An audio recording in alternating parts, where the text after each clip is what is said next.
Free radical substitution reaction से start कर रहे हैं।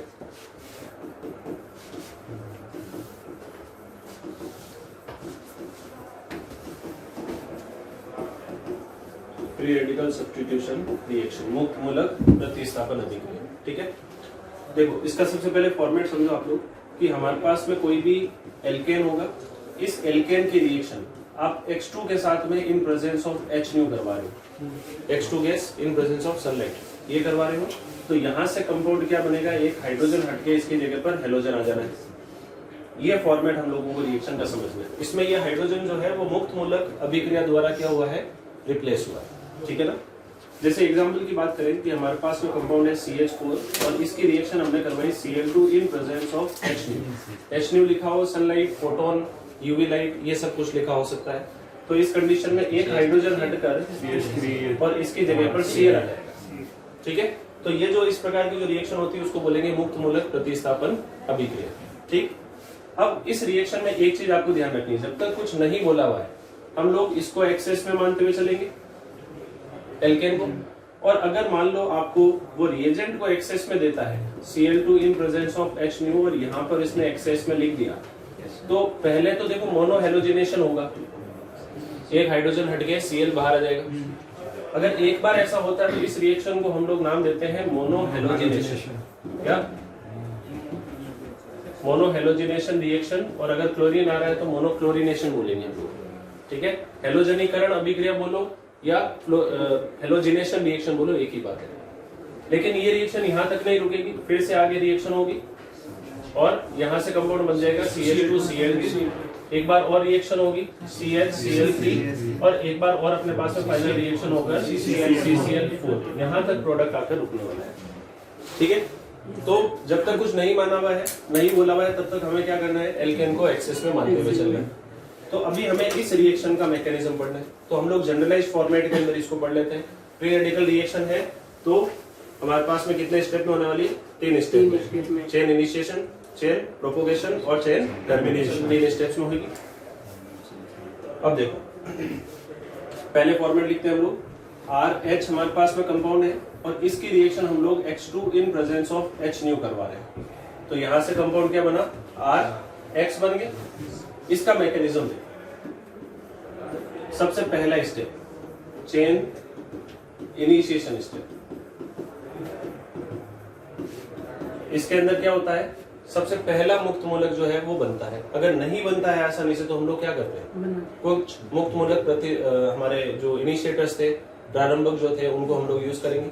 लेकिन अभी जो X2 गैस है वो जनरली सनलाइट की प्रेजेंस में डिसोशिएट हो जाती है रेडिकल्स में, इसलिए हमें यहाँ पर और कुछ लेने की जरूरत नहीं। वो प्रोसेस टू प्रोसेस चीजें क्या होती जाएगी, चेंज होती जाएगी।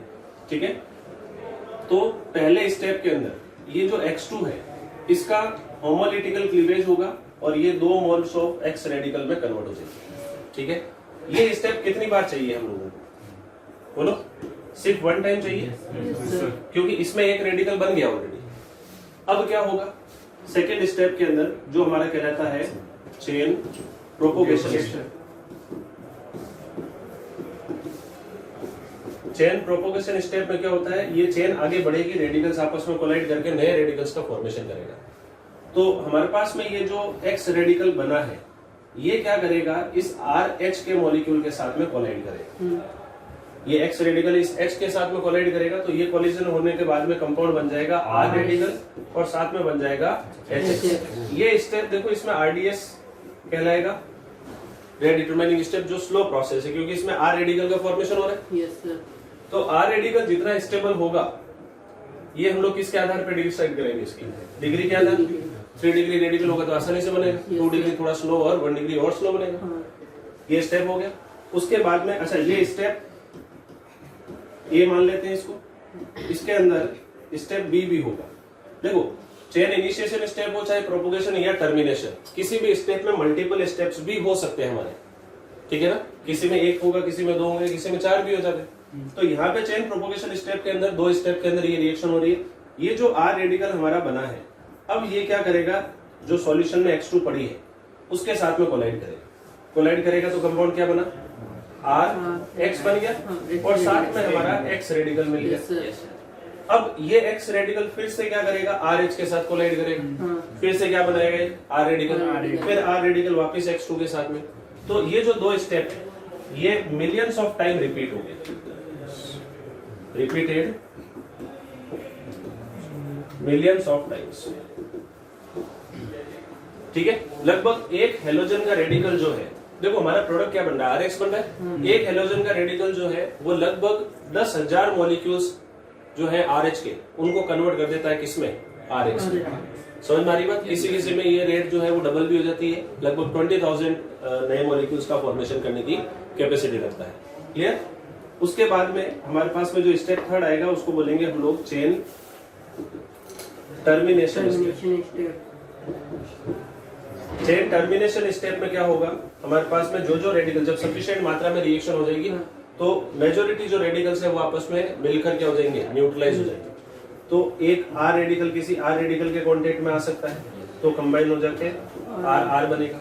ऐसा संभव है कि आर रेडिकल जो है किसी एक्स रेडिकल के कांटेक्ट में आ जाए तो आर एक्स बन जाएगा। ऐसा भी संभव है कि कोई दो एक्स रेडिकल आपस में मिल जाए तो इससे कंपाउंड हमारा X2 बन जाएगा।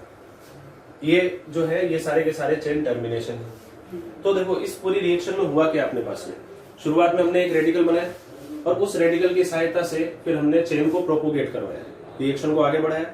काफी मात्रा में जो हमारे कंपाउंड जो है मेजोरिटी हमारा फाइनल प्रोडक्ट कौन है, RX, ज्यादातर ये बन जाएगा और फिर लास्ट में बचे कुछ जो भी रेडिकल्स होंगे वो आपस में कंबाइन होकर रिएक्शन को क्या कर देंगे, टर्मिनेट कर देंगे। इतनी बातें समझ में आ गई, यहाँ तो कोई दिक्कत इसमें।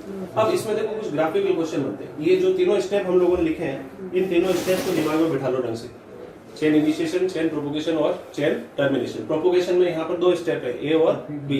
तो अगर हम लोग ग्राफ बनाए तो मुझे एक चीज बताओ, अगर मैं फर्स्ट वाले स्टेप की बात करूं, स्टेप 1 की, स्टेप 1 में हो क्या रहा है, हमारे पास में यहाँ पर पोटेंशियल एनर्जी है और यहाँ पर हमारा रिएक्शन कोऑर्डिनेट, समय के साथ रिएक्शन किस तरीके से आगे बढ़ रही है। हमारे पास में शुरुआत में क्या था, X2 का मॉलिक्यूल था और इसको ब्रेक डाउन करने के लिए कुछ एनर्जी चाहिए होती। वो एनर्जी कहां से मिली हमें, सनलाइट से या फोटोन से। तो यहां से एक्टिवेशन एनर्जी देनी पड़ेगी। ये एनर्जी जो है ये एक्टिवेशन एनर्जी कहलाएगी। इतनी एनर्जी पर यहाँ पर 2 मोल्स ऑफ एक्स रेडिकल हम लोगों को मिल गया। तो बताओ ये प्रोसेस जो है वो एक्सोथर्मिक है या एंडोथर्मिक है, एंडोथर्मिक है। ये प्रोसेस कैसा है, एंडोथर्मिक। बोलो इसमें एनर्जी हमें देनी पड़ी। अब बात करते हैं स्टेप सेकेंड की।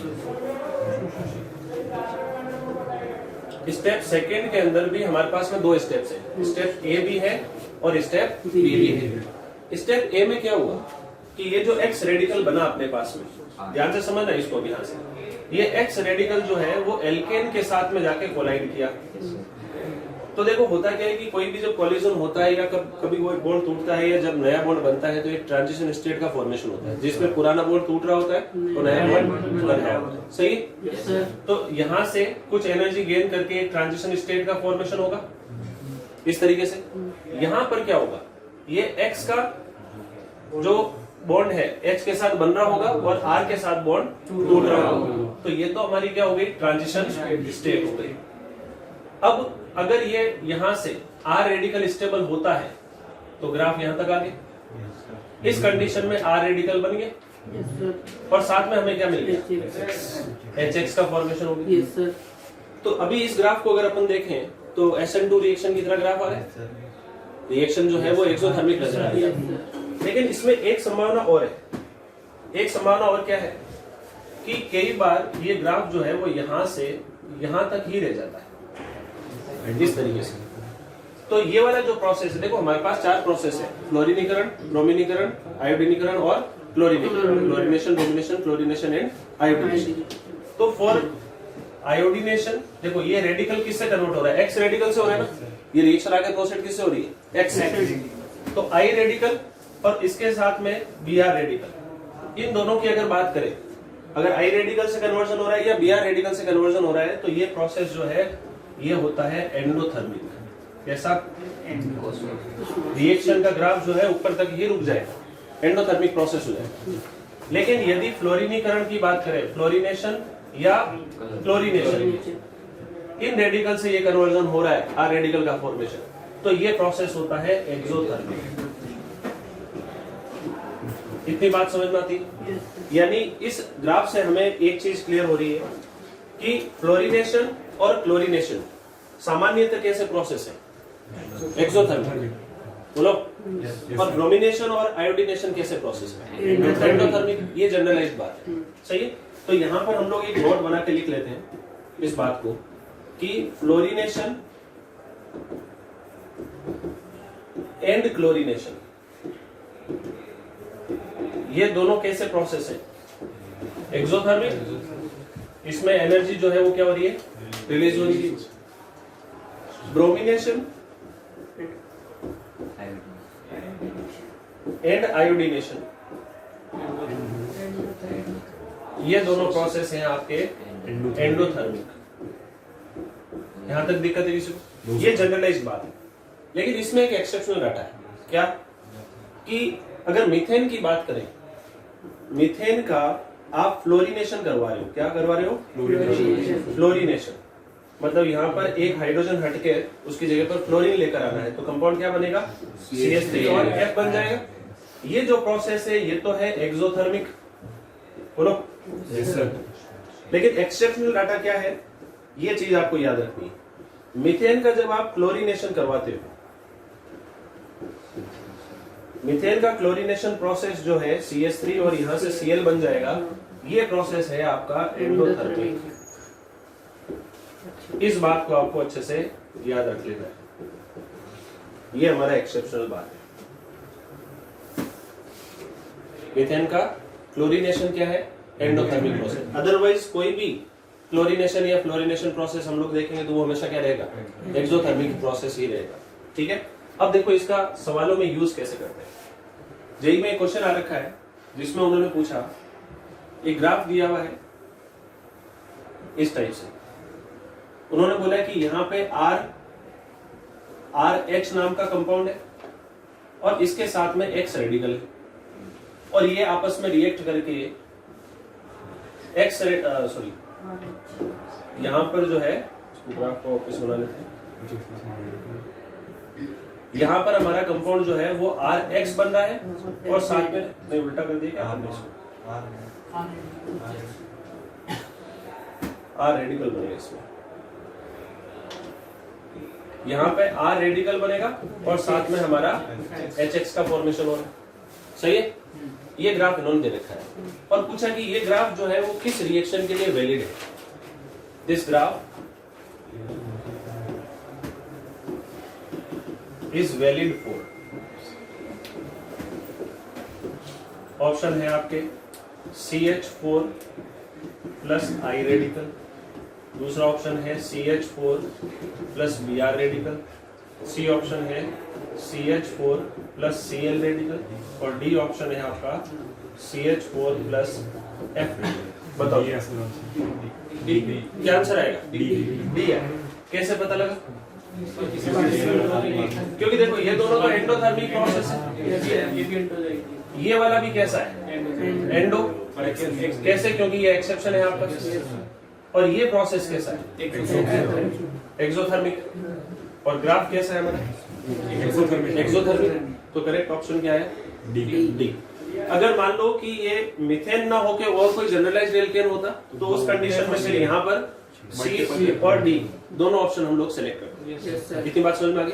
तो ग्राफिकल क्वेश्चंस का थोड़ा सा ध्यान रखना है, आप ग्राफ को ढंग से एनालाइज करके उसके आधार पर आंसर दें। ठीक, अब बात करते हैं हमारे पास में स्टेप सेकंड जो है, स्टेप सेकंड में भी बी था अपने पास में। स्टेप सेकंड के बी में क्या हुआ, हमारा आर रेडिकल बन चुका है। वो आर रेडिकल जो है वो किसके साथ कोलाइड कर रहा है, X2 के साथ कोलाइड कर रहा है।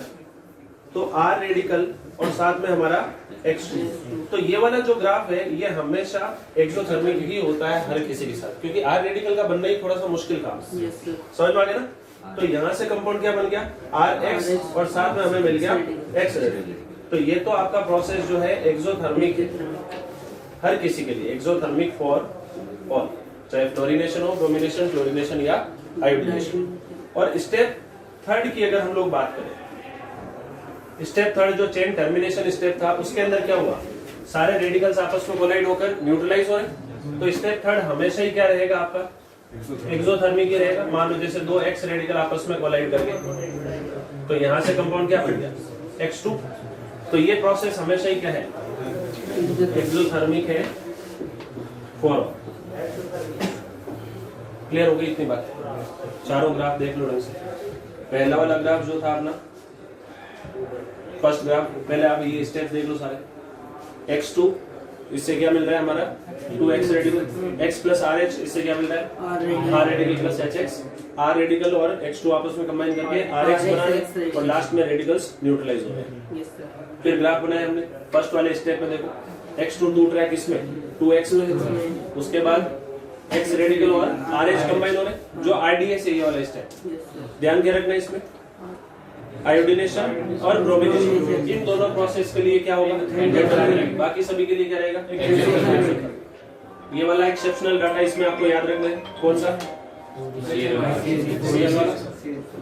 कि क्लोरीनेशन ऑफ मीथेन जो है वो कैसा प्रोसेस है, एंडोथर्मिक। बाकी सारे केसेस में क्लोरीनेशन और क्लोरीनेशन जनरलाइज्ड स्टेप की अगर बात करें तो कैसा रहेगा एक्सोथर्मिक।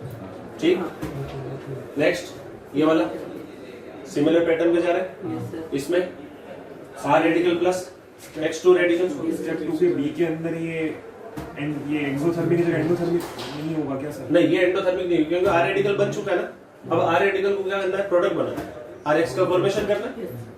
तो फिर इसके अंदर X2 के साथ में इजीली कोलाइड करके वो क्या कर देगा, रिएक्शन को आसानी से प्रोसीड करवा देगा। तो इसमें तो एक्सोथर्मिक ही आएगा हर किसी के लिए, और इस वाले केस में इसका तो एक्सोथर्मिक है। कितना क्लियर सभी? अब देखो हमारे पास में प्रोसेस 4 है। एक है हमारे पास में फ्लोरीनेशन, दूसरा हमारे पास में है क्लोरीनेशन, तीसरा है ब्रोमिनेशन, और फोर्थ है हमारे पास में आयोडीनेशन। इन चारों प्रोसेस में अगर हम लोग रिलेटिव रिएक्टिविटी की बात करें, रेट ऑफ रिएक्शन की बात करें, तो फ्लोरीनेशन जो है वो बहुत ज्यादा फास्ट प्रोसेस। देखो F2 की प्रेजेंस में होगा, ये Cl2 की प्रेजेंस में, ये Br2 की प्रेजेंस में, और ये I2 की प्रेजेंस। तो फ्लोरीनेशन इतना ज्यादा फास्ट प्रोसेस है क्लोरीनेशन की तुलना में, यानी ये आपका हाईली एक्सप्लोजिव है। कैसा? ये इतनी ज्यादा एक्सप्लोजिव रिएक्शन है कि इसको डार्क में करवाना पड़ता है, सनलाइट की एब्सेंस में करवाना पड़ता है। क्या डार्क में, और वो भी टेम्परेचर नेगेटिव में लेके करते हैं हम लोग, -70 ऑलमोस्ट प्रिसाइज कंडीशन की अगर हम लोग बात करें। ठीक है, क्लोरीनेशन की तुलना में फ्लोरीनेशन बहुत फास्ट है। क्लोरीनेशन जो है वो ब्रोमिनेशन के रेस्पेक्ट में काफी फास्ट प्रोसेस है। तो ये एक वेरी फास्ट प्रोसेस है, और ये सनलाइट की प्रेजेंस में होती है। इसमें सनलाइट की प्रेजेंस में या फोटोन की प्रेजेंस में होती है। तो H न्यू हम लोग एनर्जी के रूप में इसके अंदर ले लेते हैं। ठीक, ब्रोमिनेशन जो है वो मॉडरेटली फास्ट है, ज्यादा फास्ट भी नहीं है लेकिन मॉडरेटली फास्ट है। लेकिन ये 127 डिग्री सेल्सियस पे होती है, जबकि ये आपका normal room temperature 25 degree Celsius पे हो जाती है रिएक्शन। ये ऑलमोस्ट अगर प्रिसाइज कंडीशन की बात करें तो -70 डिग्री सेल्सियस होता है, कहीं कहीं पे -10 भी लिखा होता है, बट प्रिसाइज कंडीशन कितनी होती है -70, पूरी कंट्रोल कंडीशन में। लाइट में हो ही नहीं सकती है, F2 की लाइट में तो हो ही नहीं सकती। लाइट में नहीं होती है, डार्क में करवाते हैं इसको। सनलाइट की प्रेजेंस में एक्सप्लोसिव होती है रिएक्शन, कंट्रोल करना मुश्किल है उसको। ठीक है ना। और आयोडीनेशन जो है वो ब्रोमिनेशन की तुलना में बहुत स्लो प्रोसेस है। ये प्रोसेस कैसा रहेगा, काफी स्लो प्रोसेस। ये रिवर्सिबल भी रहेगा ना सर? हाँ, आयोडीनेशन जो है वो रिवर्सिबल नेचर का भी होता है, क्योंकि HI बनता है जो एक स्ट्रॉन्ग रिड्यूसिंग एजेंट है। तो आयोडीनेशन के लिए हम लोग इसके साथ ऑक्सीडाइजिंग एजेंट को भी यूज करते हैं। KMnO4 तो नहीं, लेकिन जैसे HgO यूज कर लिया, HNO3 यूज कर लिया, ताकि हमारा बनने वाला रिड्यूसिंग एजेंट जो है वो डिस्ट्रॉय कर सके हम लोग वापस से। क्लियर होगी बात? अब कोई रिएक्शन एक्सोथर्मिक होगी या एंडोथर्मिक होगी, इसका डिसीजन किसके आधार पर लोगे आप? उसके लिए हमें बॉन्ड एनर्जीज के डाटा को थोड़ा सा एनालाइज करना पड़ेगा। भाई हमारे पास में कंपाउंड क्या है, एक तो RH है एल्केन, और इसके साथ में हमारे पास में X2 का मॉलिक्यूल है। भाई फॉर्मेट की अगर बात करें तो ये दो चीजें आपस में कंबाइन हो रही, और ये दोनों मिलकर क्या बना रही है बताओ? RH बना रही है, और साथ में HX बना रहा है। तो जब किसी बॉन्ड को तोड़ना पड़ता है तो एनर्जी देनी पड़ती, और बॉन्ड जब बनता है तो एनर्जी क्या होगी? रिलीज। तो इन दोनों बॉन्ड्स के लिए तो हमें एनर्जी तोड़ने के लिए सप्लाई करनी पड़ेगी। Yes, sir. और इन दोनों के बनने पर एनर्जी क्या होगी? रिलीज होगी। अब हमने एनर्जी दी कितनी और हमें एनर्जी मिली कितनी, उसका जो डिफरेंस है उसके आधार पर हम लोग बता देंगे कि रिएक्शन एक्सोथर्मिक होगी या एंडोथर्मिक। तो इसके साथ में कुछ डेल्टा एच हम लोग लिख सकते हैं, that is known as heat of reaction. अगर ये साइन नेगेटिव होता है तो रिएक्शन कैसी रहेगी? एक्सोथर्मिक। और इस केस में कैसे रहेगी? एंडोथर्मिक। पॉजिटिव का मतलब एनर्जी दी हमने और नेगेटिव का मतलब एनर्जी जो है वो रिलीज हुई। तो देखो 4 प्रकार के कंपाउंड है। एक तो हमारे पास में RH नाम का कंपाउंड है, बॉन्ड एनर्जी का डाटा कंपेयर कर रहे हैं हम लोग। इसकी अभी मैंने आपको लास्ट क्लास में बताया था। RH बॉन्ड की बॉन्ड एनर्जी का डाटा क्या है? कार्बन हाइड्रोजन ही तो बॉन्ड है ये। कितनी? 92 से 104 किलो कैलोरी पर मोल, ये एनर्जी की रेंज थी। 92 मीथेन के केस में था और टर्शरी ब्यूटाइल ग्रुप में 104 था।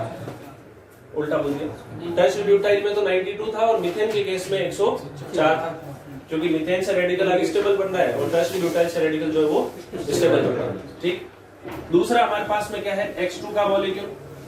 X2 के मॉलिक्यूल के अंदर हमारे पास में कंपाउंड है, एक है Cl2, Br2, F2 और I2।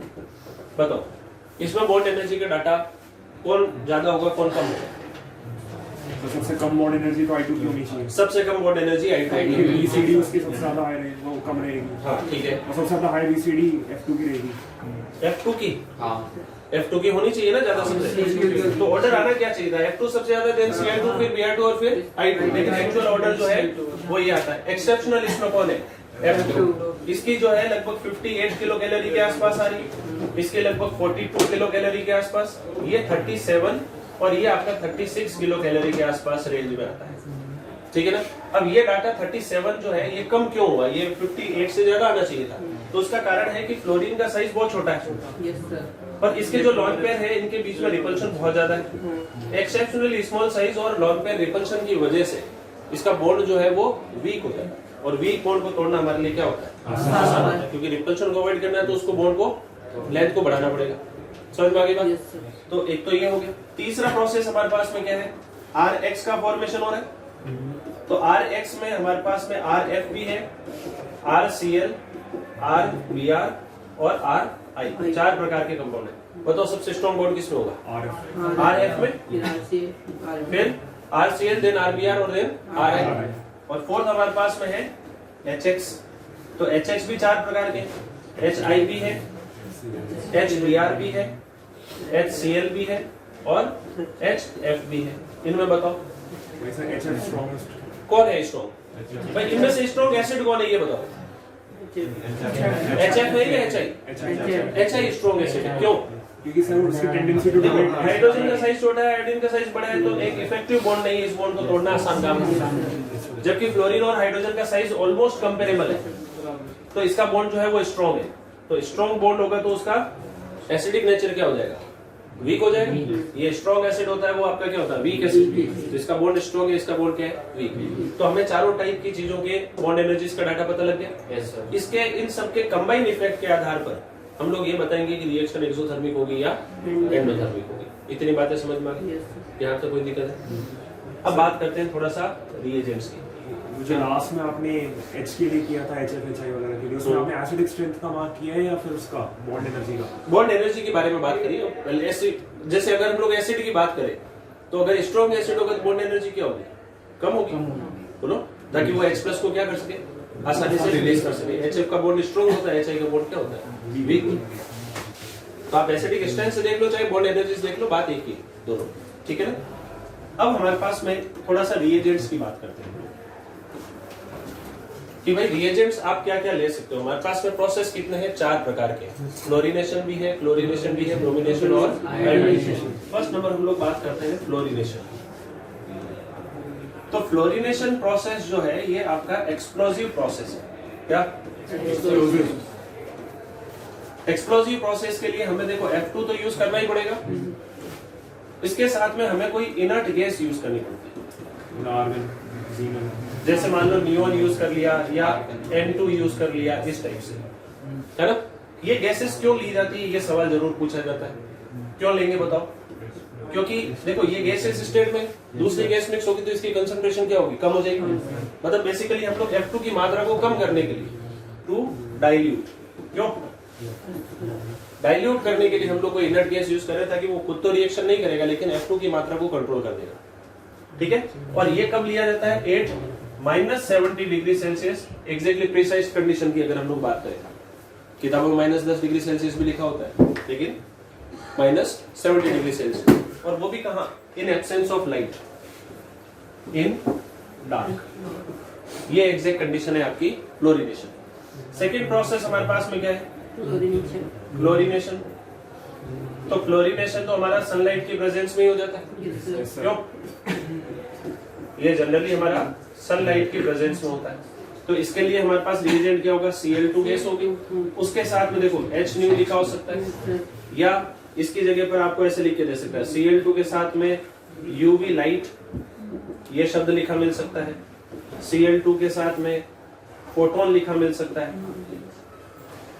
क्या इस तरीके से ये शब्द लिखे मिल सकते हैं। या अल्टरनेटिवली कुछ जगह पर ऐसा लिखा हो सकता है, Cl2 के साथ में R2O2 भी लिखा मिल सकता है। आपने SOCl2 सुना हुआ है, क्या होता है, थायमिल क्लोराइड। और SO2Cl2 क्या होता है, इसे तो रीड रिएक्शन के अंदर आता है, रीड रिएक्शन का रिएजेंट है, इसको बोलते हैं सल्फ्यूरल क्लोराइड। क्या बोलेंगे, सल्फ्यूरल क्लोराइड।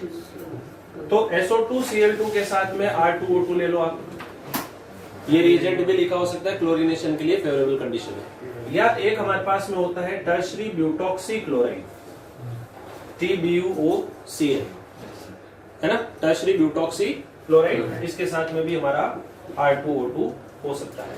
ये तो हो गया क्लोरीनेशन का। अब बात करते हैं ब्रोमिनेशन की। तो ब्रोमिनेशन भी एक फास्ट प्रोसेस है। अच्छा, क्लोरीनेशन में टेम्परेचर कंडीशन कितनी थी, यहाँ पर 25 डिग्री सेल्सियस, 25 डिग्री सेल्सियस या रूम टेम्परेचर हमारा, ठीक है। ब्रोमिनेशन की बात करते हैं थर्ड। तो ब्रोमिनेशन में क्या होगा, पहली चीज तो ये 127 डिग्री सेल्सियस पे हो रही है, हाई टेम्परेचर पे हो रही है। कॉम्बिनेशन इसमें भी लगभग क्लोरीनेशन के जैसे ही होता है, Br2 के साथ में सनलाइट लिखा हो सकता है, या इसके साथ में हीटिंग का साइन लिखा हो सकता है। वैसे Cl2 के साथ में भी हीटिंग का साइन हम लोग लिख सकते हैं, ठीक है ना। Br2 सनलाइट, या Br2 के साथ में UV लाइट लिखा हो सकता है, Br2 के साथ में H लिखा मिल सकता है, लेकिन ये बहुत कम देखने को मिलते हैं, हीटिंग का साइन जनरली ज्यादा आसानी से लिखा। इसके साथ में हमारे पास में जैसे क्लोरीनेशन में SO2Cl2 था, यहाँ पर आप SO2Br2 यूज कर सकते हो इन प्रेजेंस ऑफ R2O2, क्योंकि हम लोग टेम्परेचर दे ही रहे हैं 127 डिग्री, समझ में आ गया।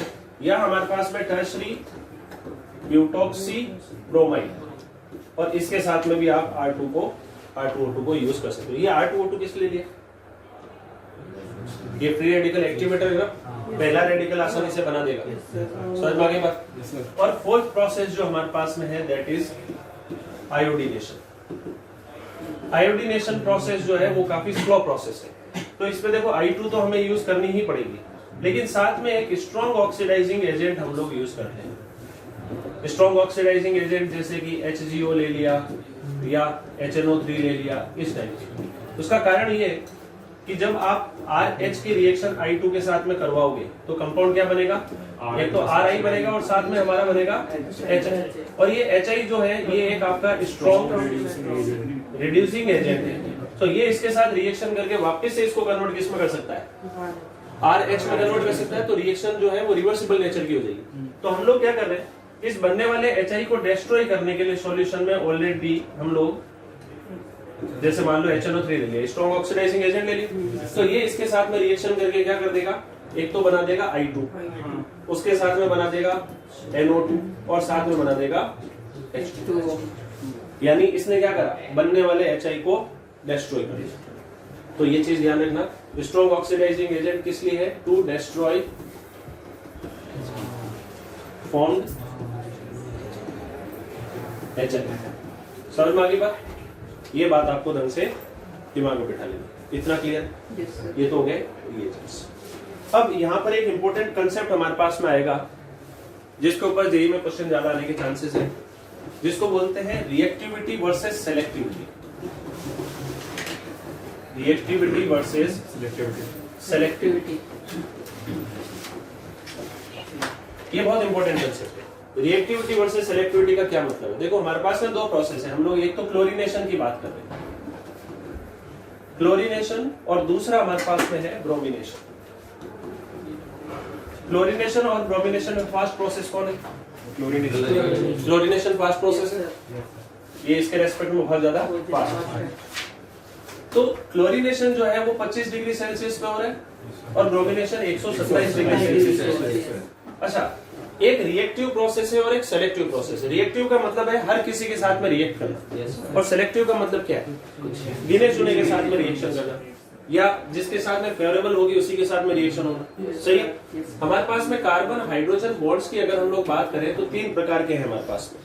एक 1 डिग्री कार्बन से जुड़ा हुआ हाइड्रोजन हो सकता है, 2 डिग्री कार्बन से जुड़ा हुआ हाइड्रोजन हो सकता है, या 3 डिग्री कार्बन से जुड़ा हुआ हाइड्रोजन हो सकता है।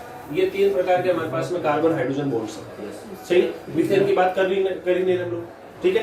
तो हमारा जो हेलोजन जो आ रहा है किस प्रकार के कार्बन हाइड्रोजन बॉन्ड को रिप्लेस कर रहा है, उसके आधार पे प्रोडक्ट भी चेंज हो जाएगा। भाई एल्काइल हैलाइड जो बनना है वो प्राइमरी में बन सकता है, सेकेंडरी में बन सकता है और टर्शियरी में बन सकता है।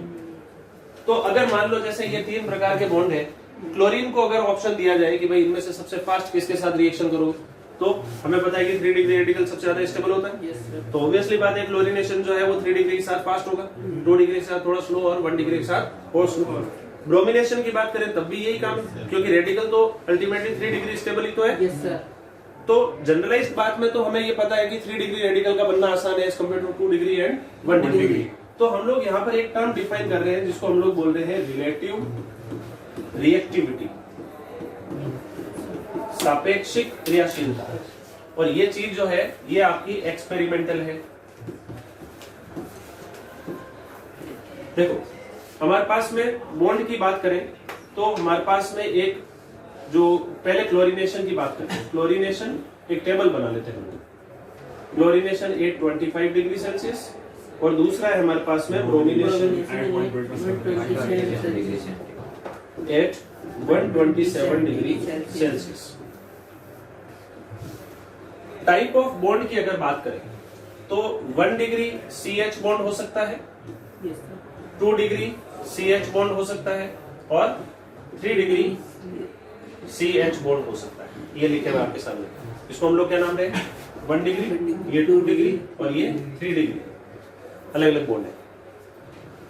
तो क्लोरीनेशन अगर मान लो 1 डिग्री CH बॉन्ड को जिस भी स्पीड से रिप्लेस कर रहा है उसको कितना मान लिया हमने? 1 मान लिया। सही। तो अगर 2 डिग्री की बात करें तो 1 वाले के रेस्पेक्ट में 2 डिग्री के साथ में क्लोरीन जो है वो 3.8 टाइम्स फास्टर रिएक्शन करता है, ये रिलेटिव रिएक्टिविटी। और 3 डिग्री के साथ में ऑलमोस्ट 5 टाइम्स फास्टर रिएक्ट करेगा, मतलब इसके साथ 1 की स्पीड से तो वहां 5 गुना ज्यादा तेजी से वो रिएक्शन करेगा। सही। इसकी अगर बात करें ब्रोमिनेशन अगर 1 डिग्री के साथ 1 की स्पीड से रिएक्शन करता है तो 2 डिग्री के साथ में 82 टाइम्स फास्टर रिएक्ट करता है। कितना? 82। और 3 डिग्री के साथ में ये 1600 टाइम्स फास्टर रिएक्ट करता है। तो अब मुझे बताओ कि इनमें से रिएक्टिव प्रोसेस कौन है और सेलेक्टिव प्रोसेस कौन है? सर ब्रोमिनेशन तो सिलेक्टिव हो गया। ब्रोमिनेशन जो है वो सेलेक्टिव प्रोसेस, और ये कैसा है? मुझे एक चीज बताओ कि 1, 3.8 और 5 में कोई ज्यादा खास अंतर है नहीं, लेकिन 1 और 1600 में तो बहुत अंतर है। इसके 1 के रेस्पेक्ट में ये 1600 गुना तेजी से रिएक्शन हो रही है, तो यहाँ पे 1 नेग्लिजिबल है इसके रेस्पेक्ट में, लेकिन 5 के रेस्पेक्ट में 1 नेग्लिजिबल है नहीं, उतना कोई खास अंतर है नहीं, 4-5 गुने का ही है, ज्यादा नहीं। तो क्लोरीनेशन को कोई फर्क नहीं पड़ रहा है कि वो 1 डिग्री के साथ कर रहा है, 2 डिग्री के साथ कर रहा है या 3 डिग्री। हम लोग बोल सकते हैं कि ऑलमोस्ट लगभग बराबरी रेट से चल रहा है, मतलब हर किसी के साथ आसानी से रिएक्शन कर जा रहा है। तो क्लोरीनेशन जो है वो रिएक्टिव है, ब्रोमिनेशन क्या है? सेलेक्टिव। इसको आप ऐसे समझो कि कोई बॉडी बिल्डर आदमी है तो चलते फिरते उसके सामने जो भी आएगा, चाहे पतला है चाहे मजबूत आदमी है, किसी को भी पीटने की कैपेसिटी रखता है, जो भी आ जाएगा उसको पीट डालेगा। और दुबला पतला आदमी होगा तो वो सोच समझ के डिसाइड करेगा कि किसके साथ में रिएक्शन करनी है, कि अगर उसके जैसा दिखता है तो आसानी से कर जाएगा और बॉडी बिल्डर दिख गया तो दूर से निकल जाएगा। तो बताओ सेलेक्टिव कौन हुआ? जो दुबला पतला आदमी है, तो ब्रोमिनेशन क्या है? सेलेक्टिव प्रोसेस है, दुबला नहीं, सेलेक्टिव। ये क्या है?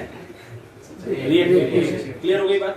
अब यहाँ पर इस टेबल को याद रखना, आपको एग्जाम में ये डाटा दिया हुआ नहीं होगा, एग्जाम में ये वैल्यू जो है ये नहीं दी होगी। तो अब इसके ऊपर क्वेश्चन कैसे आएंगे वो समझो आप कि भाई हमारे पास में एक टर्म हम लोग डिफाइन कर रहे हैं, that is relative yield. Yield का मतलब होता है लब्धि, कि भाई जो भी हमारा कंपाउंड बन रहा है उसकी मात्रा कितनी बन रही है। तो रिलेटिव यील्ड जो है वो डिफाइन करते हैं हम लोग रिलेटिव रिएक्टिविटी। ये कहां से आएगी? ये टेबल से आएगी। क्या टेबल? ये एग्जाम में डाटा नहीं दिया होगा, ये आपको याद रखना है। रिलेटिव रिएक्टिविटी टेबल से आपको याद रखनी है, into number of same nature bonds. कि भाई जिस प्रकार का कार्बन हाइड्रोजन बॉन्ड रिप्लेस हो रहा है उस प्रकार के कितने बॉन्ड्स हैं, उनकी संख्या से इसको क्या करना है? मल्टीप्लाई करना है। सही है? मान लो जैसे सपोज करो कि एक 2 degree carbon hydrogen bond replace हो रहा है, और वो किससे रिप्लेस हो रहा है? क्लोरीन से हो रहा है। सही है? और वैसे मान लो बॉन्ड्स की संख्या 5 है, 2 डिग्री कार्बन हाइड्रोजन बॉन्ड की संख्या कितनी है? 5। तो 5 को किससे मल्टीप्लाई करोगे? 3.8 से, क्योंकि 2 डिग्री कार्बन हाइड्रोजन की रिलेटिव रिएक्टिविटी है कितनी? 3.8। किसके साथ? क्लोरीन के साथ। और वही ब्रोमीन के साथ होता तो 82 से मल्टीप्लाई। इतनी बात समझ में आ गई? दूसरा टर्म हम लोग डिफाइन कर रहे हैं परसेंटेज यील्ड। परसेंटेज यील्ड जो है वो होगी आपकी रिलेटिव यील्ड, इसको मैं RY लिख दूं शॉर्ट में, और इसको मैं PY लिख देता हूं, percentage yield. Relative yield upon total yield. Total yield यानी आपको सबको सम कर लेना है, इनटू क्या करना पड़ेगा? 100 करना पड़ेगा। इससे जो आंसर आएगा वो परसेंटेज आ जाएगा कि कौन सा कंपाउंड जो है वो कितना प्रतिशत बन रहा है। इतनी बात समझ में आ गई? इसको एक एग्जांपल से समझते हैं कि भाई हमारे पास में मान लो सपोज करो कि कंपाउंड है CH3 CH2 एंड CH3। इस कंपाउंड का हमने मोनोक्लोरिनेशन करवाया Cl2H nu के साथ में। तो बताओ कितने प्रोडक्ट्स बनेंगे यहाँ पर? 2 प्रोडक्ट। कौन कौन से? कार्बन हाइड्रोजन 1 डिग्री वाला भी रिप्लेस हो सकता है और 2 डिग्री रिप्लेस हो सकता है। तो देखो अगर 1 डिग्री रिप्लेस होता है तो कंपाउंड बनेगा CH2 CH2 एंड Cl। और अगर 2 डिग्री रिप्लेस होता है तो यहाँ Cl और यहाँ Cl। अब जब कोई पैरेलल सेंटर होता है तो एक से ज्यादा प्रोडक्ट बनने के भी चांसेस होते हैं। तो देखो सवाल आता है, ये वैसे स्ट्रक्चरल आइसोमेरिज्म से रिलेटेड सवाल बनते हैं कि मान लो ये कंपाउंड दे दिया, इसका मोनोक्लोरिनेशन करवाए तो कितने प्रकार के स्ट्रक्चरल आइसोमेरिक प्रोडक्ट्स बन रहे हैं, कितने प्रकार के संरचनात्मक समावयवी उत्पाद बन रहे हैं, मोनोक्लोरो उत्पाद बन रहे हैं, ऐसा क्वेश्चन पूछते हैं। कई बार वो कुल त्रिविम समावयवी समेत पूछ लेता है कि कुल समावयवी कितने बन रहे हैं, तो उसमें संरचनात्मक और त्रिविम दोनों को काउंट करके हमें लिखना पड़ता है। इतनी बात समझ में आ गई? अब इसको मैं फर्स्ट नाम दे देता हूँ और इसको सेकंड नाम दे देता हूँ। 2 हमारे पास में प्रोडक्ट्स हैं। मुझे क्या करना है? एक तो डिसीजन लेना है कि इन दोनों में से कौन ज्यादा बन रहा है, मेजर माइनर का डिसीजन लेना। और जो मेजर बन रहा है और जो माइनर बन रहे हैं वो कितने कितने प्रतिशत बन रहे हैं, परसेंटेज क्या है, ये भी कैलकुलेशन करनी है। तो कैसे करेंगे? हमें सबसे पहले रिलेटिव यील्ड कैलकुलेट करनी पड़ेगी। मान लो फर्स्ट की करते हैं, तो फर्स्ट वाला किससे बना है बताओ? प्राइमरी कार्बन हाइड्रोजन बॉन्ड को रिप्लेस करने से बना है। तो प्राइमरी कार्बन हाइड्रोजन को क्लोरीन से रिप्लेस करने की रेट है क्या? 1। तो 1 को मल्टीप्लाई करना है। प्राइमरी कार्बन हाइड्रोजन बॉन्ड्स है कितने? 3 इधर है और 3 इधर है, कुल कितने हैं? 6। तो इनको 6 कर दिया तो ये वैल्यू कितनी आ गई? 6। इसी प्रकार रिलेटिव यील्ड ऑफ सेकंड बताओ, सेकंड की कितनी है? 3.8। इसको मल्टीप्लाई किससे करो? 2 से। यहाँ पे 2 ही हाइड्रोजन है, इन दोनों में से कोई सा भी रिप्लेस हो सकता है, तो 7.6। इन दोनों को जोड़ दो, टोटल यील्ड कितनी आ गई? 13.6। ये कुल लब्धि बन गई है। अब मुझे क्या करना है? परसेंटेज यील्ड निकालनी है फर्स्ट की और परसेंटेज यील्ड निकालनी है सेकंड की। प्रतिशत भी निकालना है। कैसे निकालोगे? पहले वाले के लिए प्रतिशत लब्धि कितनी, ये रिलेटिव यील्ड कितनी है? 6 बटा 13.6 इंटू क्या कर दोगे? 100। दूसरे को 7.6 अपॉन 13.6 इंटू क्या कर दोगे 100, निकालो परसेंटेज दोनों 44 और 56। ये लगभग बन रहा है 44 और ये बन रहा है आपका ऑलमोस्ट 56%। तो हमने डिसाइड कर लिया कि ये प्रोडक्ट क्या है आपका मेजर प्रोडक्ट है और 56% भी बन रहा है। अगर 100 ग्राम टोटल बन रहा है तो उसमें 56 ग्राम कौन बन रहा है, ये वाला, और ये वाला बन रहा है 44 ग्राम। क्लियर होगी बात? अब क्लोरीनेशन में ये चीज कैलकुलेशन ज्यादा महत्वपूर्ण होती है, ब्रोमिनेशन में ज्यादा दिक्कत नहीं आती है। तो एक एग्जांपल आपको मैं दे रहा हूँ, उसको सोल्व करके बताऊं। हमारे पास में कंपाउंड है CH3 CH3 CH2 and CH3, ये कंपाउंड। इस कंपाउंड का मोनोक्लोरिनेशन करवाया। तो पहला सवाल तो ये है कि कुल कितने मोनोक्लोरो प्रोडक्ट्स मिल रहे हैं, total number of monochloro products. Total शब्द बोला है तो त्रिविम भी काउंट कर रहे हैं, स्ट्रक्चरल प्लस स्टीरियो सारे काउंट कर रहे हैं। दूसरा सवाल क्या है कि कुल कितने स्ट्रक्चरल आइसोमेरिक मोनोक्लोरो प्रोडक्ट्स मिल रहे हैं, बोलो। तीसरा है कि इनमें से मेजर कौन बनेगा और इनके परसेंटेजेस क्या क्या होंगे। 4 सवाल मैं यहाँ पर लिखा हूँ, आप सॉल्व करो इसको। पहला है total monochloro structure isomeric products. दूसरा सवाल है टोटल मोनोक्लोरो प्रोडक्ट्स। भाई संरचनात्मक कितने बन रहे हैं और कुल कितने बन रहे हैं, कुल में दोनों काउंट करने हैं, त्रिविम प्लस संरचनात्मक। समझ में आ गया? स्टीरियो काउंट करने इसके साथ में। तीसरा जो है हमारे पास में मेजर प्रोडक्ट कौन सा है एंड इट्स परसेंटेज, कि मेजर प्रोडक्ट कौन है और उसका प्रतिशत भी कितना है। और फोर्थ सवाल कि जो प्रोडक्ट्स बन रहे हैं, टोटल जो भी प्रोडक्ट्स बन रहे हैं on fractional distillation. Fractional distillation का क्या मतलब हो गया, आंशिक आशवन विधि, यानी आप इसको डायरेक्टली हीट कर रहे हो तो बॉइलिंग पॉइंट के आधार पर चीजों को सेपरेट करने की टेक्निक होती है। तो हीट करने पर कितने अंश या कितने प्रभाज, कितने फ्रैक्शंस ऑब्टेन होंगे ये भी बताना है बनने वाले प्रोडक्ट से, है ना। On fractional distillation number of fractions obtain, कुल कितनी फ्रैक्शन ऑब्टेन होगी, कितने प्रभाज, फ्रैक्शन का मतलब हो गया प्रभाज या अंश। 4 सवाल है, इन चारों को सॉल्व करके बताओ फटाफट। सर ये जो आइसोमर्स हैं टोटल भी और स्ट्रक्चरल भी दोनों 4 ही बन रहे हैं, कोई स्टीरियो आइसोमर बन नहीं रहा क्योंकि कोई कार्बन सेंटर है नहीं। देखते हैं, बन भी सकता है, बन भी सकता है, ढंग से देखो। है, एक है कार्बन सेंटर। हाँ तो वो काउंट करो सर, मैंने देखा नहीं।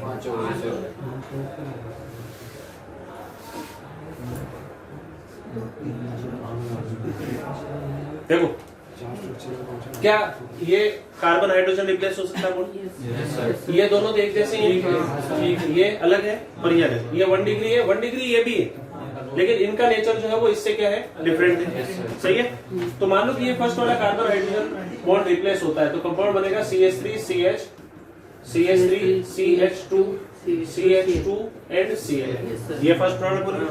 दूसरा क्या बनेगा, CH3 CH CH3 CH, यहाँ भी तो आ सकता है CH। ये 2 degree carbon hydrogen bond replace हो। तीसरी पॉसिबिलिटी क्या है कि ये 3 डिग्री वाला रिप्लेस हो जाए, CH3 CH2 एंड CH3। और एक पॉसिबिलिटी कि इन दोनों में से कोई एक रिप्लेस हो जाए, इसको कर लेते Cl CH2 C CH3 H CH2 and CH3। अब बताओ कि काइरल सेंटर किस किस में बन रहे हैं? सेकंड वाले में काइरल सेंटर बन रहा है। क्या इसमें काइरल सेंटर बन रहा है? Yes, sir. ये वाला है। Yes, sir. तो ये D+L दोनों बनेंगे। Yes, sir. इसमें काइरल सेंटर है, इसमें कहाँ है बताओ? ये वो CH3 है, नहीं है ना? इसमें इसमें ये वाला हो गया। जब यहाँ Cl आया तो ये कार्बन कायल हो गया, क्योंकि एक तो CH2Cl है और एक CH3 और एक इथाइल ग्रुप और एक हाइड्रोजन, तो ये भी कितना बनेगा D+L। तो कुल पहले का उत्तर बताओ, पहले का उत्तर बताओ। पहले का उत्तर है 4, ये ना 1 2 3 4, ये पोजिशनल आइसोमर्स है चारों। दूसरे का कुल मोनोक्लोरो उत्पाद कितने? 6। कौन कौन से? 1 2 3 4 5 6। जेई में इनमें से कोई सा भी पोर्शन आपसे पूछा जा सकता है। हमने स्ट्रक्चरल आइसोमेरिज्म के समय ऐसे क्वेश्चन किए थे। मेरी शिफ्ट में था क्वेश्चन है, मेरी शिफ्ट में था क्वेश्चन। ये शिफ्ट में था इस बार जनवरी 8 में। ये वाले बताओ मेजर प्रोडक्ट। अब मेजर प्रोडक्ट के लिए तो अपन को कैलकुलेशन करनी पड़ेगी। पहले ये वाला कर लेते हैं कि on fractional distillation number of fractions obtain, कि भाई हमने क्या करा, ये सॉल्यूशन में चारों एक साथ ही बने, चारों के 6 प्रोडक्ट एक साथ बने, इनको हमने सीधा क्या कर दिया, हीट कर दिया, बॉईल करना शुरू कर दिया। तो बॉइलिंग पॉइंट के आधार पर जिनके बॉइलिंग पॉइंट अलग हो गए वो अलग आ जाएंगे, सेपरेट हो जाएंगे। तो कुल कितनी फ्रैक्शंस ऑब्टेन होगी बताओ? 4 होगी। क्यों? क्योंकि एनांशियोमर्स का सेम है, क्योंकि इन दोनों का बॉइलिंग पॉइंट सेम है, ये एक साथ इवोपोरेट हो गए। सेम कंडीशन इसके साथ एनांशियोमर के बॉइलिंग पॉइंट, मेल्टिंग पॉइंट सब कुछ क्या होगा? सेम। एक ही प्रॉपर्टी में डिफरेंस है, वो क्या है कि लाइट को अपोजिट डायरेक्शन में रोटेट करते हैं। तो नंबर ऑफ फ्रैक्शंस कितनी होगी? 4। आपसे ये भी पूछा जा सकता था सवाल में कि इस कंपाउंड का मोनोक्लोरिनेशन करवाने पर कुल कितने ऑप्टिकली एक्टिव मोनोक्लोरो प्रोडक्ट्स मिल रहे हैं, सवाल ऐसे भी पूछ सकता है, या ऑप्टिकली इनएक्टिव कितने मिल रहे हैं। तो नंबर ऑफ क्वेश्चंस पूछने के बहुत सारे तरीके हैं यहाँ पर। सही है। ये लास्ट वाला पोर्शन आप करके बता दो, थर्ड वाला मेजर प्रोडक्ट का डिसीजन लेना कि इनमें से मेजर कौन सा है। 1 डिग्री। अब हमें ये तो पता है कि 3 डिग्री के साथ रिएक्शन जो है वो फास्ट होती है, तो क्या ये 3 डिग्री वाला मेजर है? नहीं सर, वो जरूरी नहीं है, वो डिपेंड करेगा कि कितना हमारा यील्ड आ रही है उसकी। करो कैलकुलेट फटाफट, परसेंटेज बताओ चारों। सर मेजर तो 1 डिग्री आ रहा है, परसेंटेज देखना। मेजर 1 डिग्री आ रहा है, कौन सा? ये इनके अंदर भी डिफरेंस आएगा कि बिल्कुल आएगा परसेंटेज। चारों का परसेंटेज कैलकुलेट करके बताओ, फटाफट करो कैलकुलेट। पहले रिलेटिव यील्ड निकाल लेते हैं। फर्स्ट वाले की रिलेटिव यील्ड बोलो। 1 डिग्री से रिप्लेस हो रहा है, तो इसकी रिलेटिव यील्ड कितनी आएगी? 1 इंटू, नहीं देखो 1 इंटू 3 ही होगा, 1 इंटू 3, तो ये तो 3 आ गई वैल्यू। इसकी रिलेटिव यील्ड कितनी है? ऐसे देखो कितना हाइड्रोजन है? 2। 3.8 इंटू 2, ये हो गया 7.6। इसकी रिलेटिव यील्ड बोलो। 5 इंटू 1, एक ही है, तो ये वैल्यू कितनी होगी? 5। और ये 1 इंटू 6 बोलो, इसकी वैल्यू कितनी आ गई? 6। तो टोटल यील्ड कितनी है? 21.6। इन सबका सम कर दो, ये कुल लब्धि आ गई। अब प्रतिशत निकालो। 3/21.6 इंटू 100 बोलो। 7.6 बटा 21.6 इंटू 100, 7.6 वाला है ना, इसका परसेंटेज ये कैलकुलेट कर दो बस, कितना परसेंट आ रहा है बताओ। 7.6 बटा 21.6 इंटू 100 करो, 35 के आसपास आना चाहिए मेरे हिसाब से। करो कैलकुलेट, आया समझ में? देखो रिएक्टिविटी जो है 3 डिग्री की ज्यादा होते हुए भी 2 डिग्री वाला ज्यादा मात्रा में बन रहा है। बोलो कितना परसेंट है? 35 पॉइंट कुछ है, लगभग मान लेते हैं अप्रोक्सीमेट 35%। ये आपका मेजर आ गया समझ में? मतलब सर हर टाइप अगर वो 1 डिग्री हाइड्रोजन, इसका अर्थ ये नहीं कि उस सबको ग्रुप करके देख लिया जाए। नहीं, 1 डिग्री से ये मत देखो, 1 डिग्री तो 9 है इसमें। क्या 1 डिग्री कितने? 3 3 6 और 3 9। लेकिन ये 1 डिग्री जो है इन दोनों से क्या है, डिफरेंट नेचर का है। क्योंकि इसके 1 डिग्री से रिप्लेस होने से अलग प्रकार का कंपाउंड बन रहा है, उधर वालों से कंपाउंड जो है वो अलग बन रहा है। तो नेचर चेंज हो गया ना, केमिकल नेचर चेंज है उनका। तो ऐसे सवालों के अंदर हमेशा कैलकुलेशन के आधार पर उत्तर दें। जैसे ऑब्जर्वेशन से पता लग जाता है, आप ओरली ऐसे भी ऑब्जर्व कर सकते हो, क्योंकि देखो मल्टी जिसकी रिलेटिव यील्ड ज्यादा आएगी उसका परसेंटेज भी क्या आएगा? ज्यादा आएगा। तो आप रिलेटिव यील्ड ओरली कैलकुलेट कर लो कि भाई ये 2 डिग्री है, इसकी रेट कितनी है? 3.8। 3.8 इंटू क्या कर दिया? 2। ये 1 है, 1 इंटू क्या कर दिया? 5। अब मान लो अगर ये ब्रोमिनेशन करवाते हैं यहाँ पर, Br2H न्यू, तो क्या मेजर प्रोडक्ट अभी भी 2 डिग्री रहता? 3 डिग्री, अब 3 डिग्री होता। क्यों? क्योंकि वो 1 जो है वो 1600 से मल्टीप्लाई होता है, तो रिलेटिविटी तो 1600 हुई ना उसकी। और 2 डिग्री वाला 2 into 82 होता, और 3 डिग्री ये 1 डिग्री वाला 1 into 1 होता, बोलो, और वो 6 into 1 होता। तो बात तो वही हुई ना। तो ब्रोमिनेशन में तो फिर भी हम लोग ओरली ऐसा आंसर दे सकते हैं, लेकिन इसमें क्लोरीनेशन वाले में थोड़ा सा सोच समझ के ऑब्जर्व करके आंसर देना। क्लियर हो गई बात? यहाँ तो कोई दिक्कत नहीं। इस प्रकार के क्वेश्चन जो है उनको ढंग से करना है, क्लोरीनेशन और ब्रोमिनेशन में रिलेटिविटी के जो सवाल है उनको। क्लियर? अब इसमें कुछ मिसलेनियस रिएक्शंस और आती हैं, छोटी मोटी रिएक्शन है जिनको अपन को ध्यान रखना है। देखो, जैसे हमारे पास में एक इंपॉर्टेंट रिएक्शन आती है कैटालिटिक रिफॉर्मिंग, कैटालिटिक रिफॉर्मिंग, या इसको हम लोग एरोमेटाइजेशन भी बोलते हैं, या इसको हम लोग हाइड्रोफॉर्मिंग भी बोलते हैं। कैटालिटिक रिफॉर्मिंग, एरोमेटाइजेशन या हाइड्रोफॉर्मिंग, इन सब का मतलब एक ही है, या साइक्लाइजेशन भी कह देते हैं हम लोग। इसका मतलब होता है पुनर्संभवन। पुनर्संभवन का मतलब है कि पुनः निर्माण करना, वापस से बनाना। समझ में आ रही बात? देखो, इसमें होता है क्या है कि हमारे पास में एन हेक्सेन और उसके ऊपर के जो सदस्य हैं, हायर मेंबर्स जो है, इनको हम लोग Al2O3 या V2O5 हो जाए या MO2O3 हो जाए, इनके साथ में 773 केल्विन और 10 से 20 एटीएम प्रेशर, आप इसको हीट कर दो, तो एन हेक्सेन और उसके आगे के मेंबर्स जो होते हैं वो बेंजीन और उसके डेरिवेटिव्स में कन्वर्ट होते हैं। मतलब बेंजीन तो बनेगा ही बनेगा, ये बनेगा। अच्छा, इसका फॉर्मूला क्या था? C6H14 था। इसका फॉर्मूला क्या है? C6H6, कितने मोल? 4 मोल H2 गैस बाहर आ गया, है ना। Catalytic reforming, aromatisation, aromatic compound में कन्वर्ट हुआ तो बेंजीन और उसके व्युत्पन्नों का क्या होता है? निर्माण होता है, डेरिवेटिव्स बन जाते हैं। ठीक, मान लो आपके पास में एन हेक्सेन होता, हेप्टेन होता। एन हेप्टेन का देखो स्ट्रक्चर क्या हो गया? CH2 CH2 CH2 CH2 and CH3। इस कंपाउंड को इन कंडीशंस पर अगर आपने हीट कर दिया, बताओ प्रोडक्ट क्या बनेगा? बेंजीन और उसके डेरिवेटिव्स। तो 6 कार्बन का तो क्या बन गया? बेंजीन, और उसके ऊपर एक कार्बन बच गया जो CH3 के रूप में आ जाएगा, तो टॉल्यूइन बन जाएगा। हाइड्रोजन कितने कम होंगे वो आप काउंट करके लिख सकते हो। एन ऑक्टेन की अगर बात करें हम लोग, एन ऑक्टेन की यही कंडीशन बताओ क्या बन सकता है? 6 कार्बन का बेंजीन, 2 कार्बन बचा है, तो 2 कार्बन इथाइल के रूप में लग सकते हैं, CH2 and CH3 ethyl benzene, या इसके साथ में आपका जाइलिन भी बन सकता है, CH3 इस तरीके से ये भी बन सकता है। दोनों पॉसिबिलिटीज इसमें। इतनी क्लियर हो गई बात? अच्छा, एक क्वेश्चन ये वाला बताओ जरा कि हमारे पास में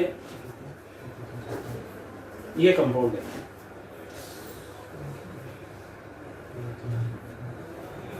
ये कंपाउंड है, इस कंपाउंड को, ये जेई का सवाल है, कैटालिटिक रिफॉर्मिंग करा है।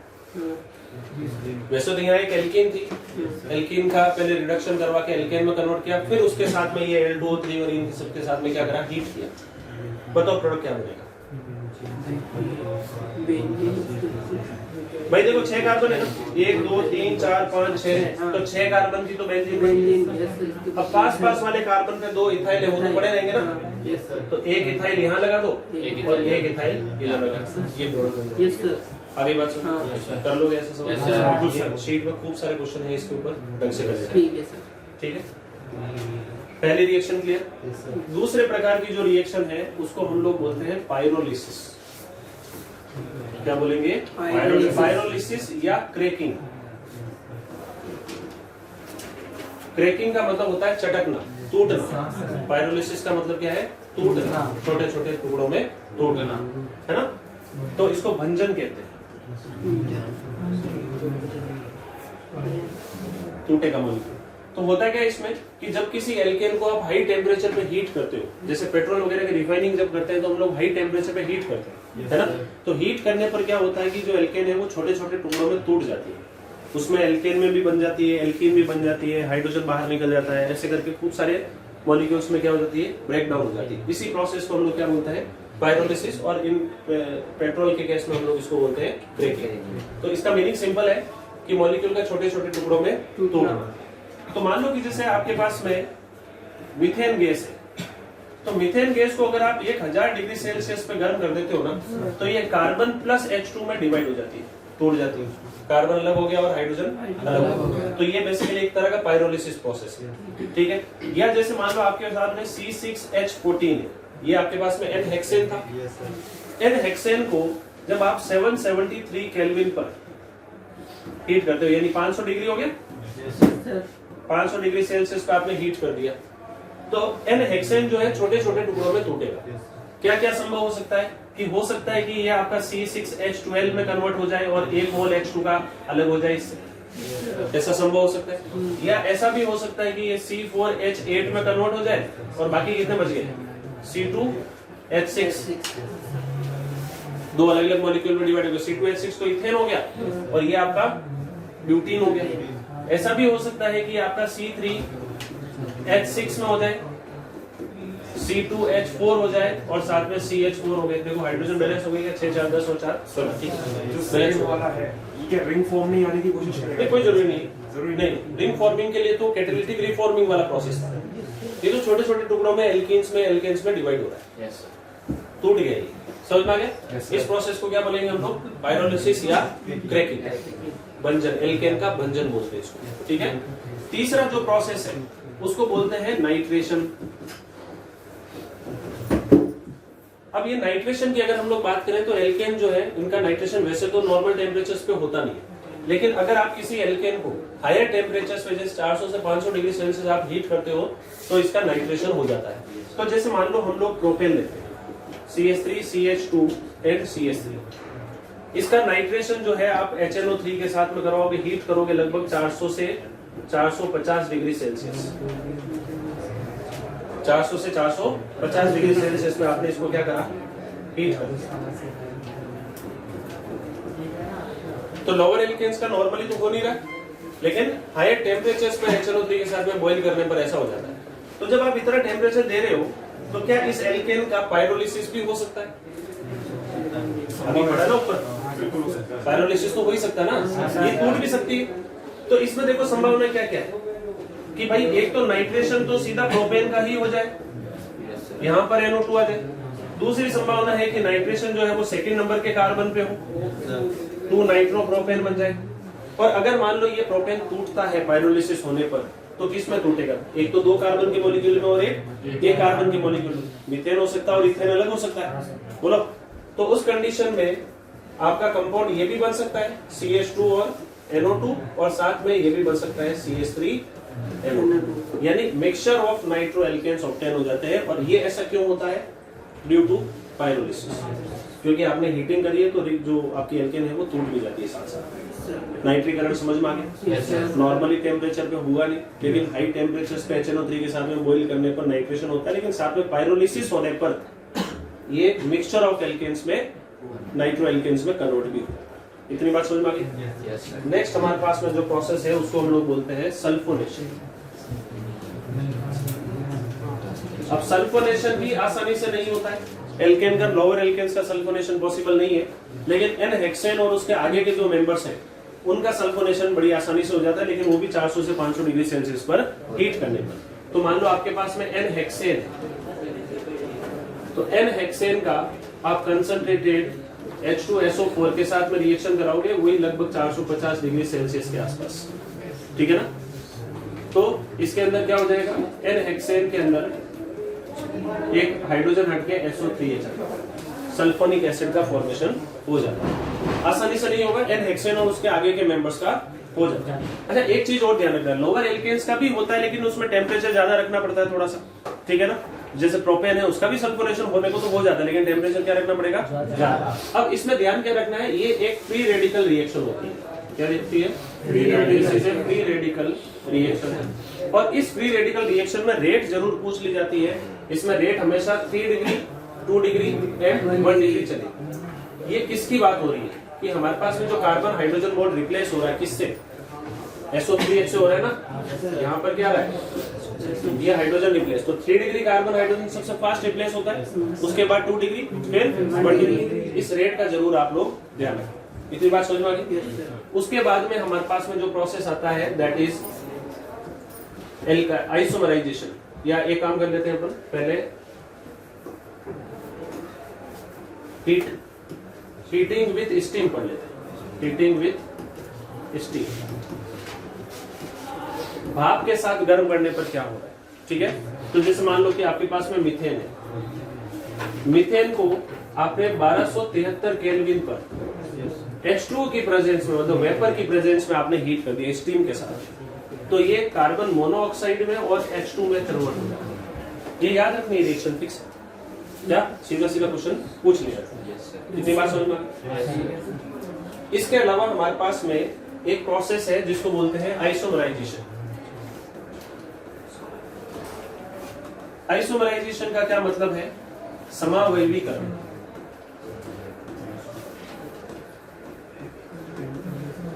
अब ये जो प्रोसेस है ये इंपॉर्टेंट है कि मान लो कि आपके पास में N-हेक्सेन है। एल्केन्स को जब आप anhydrous AlCl3 in presence of dry HCl इसके साथ में आपने हीट कर दिया, लगभग 300 डिग्री के आसपास टेम्परेचर हम लोग यूज करते हैं, है ना? इसके साथ में जब आप हीट करते हो तो ये अपने समावयवियों में कन्वर्ट हो जाती है। शाकित समावयवी बनते हैं, मतलब इसके जो ब्रांच्ड आइसोमर्स हैं वो बनते हैं। तो N-हेक्सेन से हमारा कंपाउंड जो है वो 5 कार्बन तो ऐसे रह गए। भाई टेम्परेचर के साथ हीट कर रहे हो तो क्रैकिंग भी होगी, एक कार्बन अलग हो गए, इसके अंदर आइसोमराइजेशन कर लेते हैं। तो इस तरीके से हमारे पास में आइसोहेक्सेन भी बन सकता है। या हमारे पास में ये जो कार्बन है ये सेकेंड नंबर के बजाय थर्ड पर भी आ सकता है। क्यों?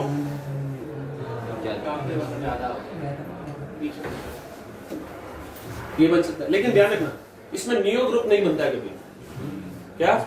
नियो ग्रुप नहीं बनेगा। जैसे मान लो आप पेंटेन की बात करते हो तो पेंटेन का आइसोमराइजेशन जब हम लोग करते हैं तो उस कंडीशन में आपके पास में आइसोब्यूटेन बन जाएगा, सॉरी आइसोपेंटेन बन जाएगा क्या?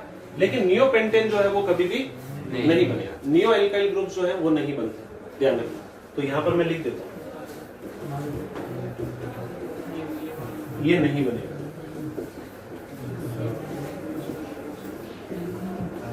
क्लियर हो गई बात?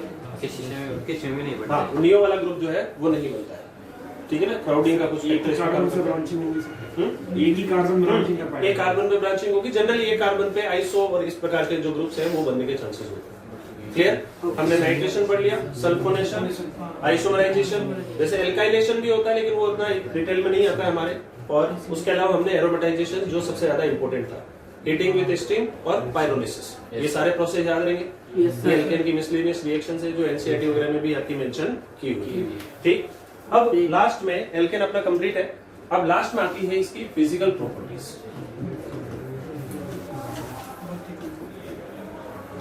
इसके भौतिक गुण धर्म की बात। सबसे पहला हमारे पास में आता है बॉइलिंग पॉइंट। क्वथनांक की बात कर रहे हैं हम लोग।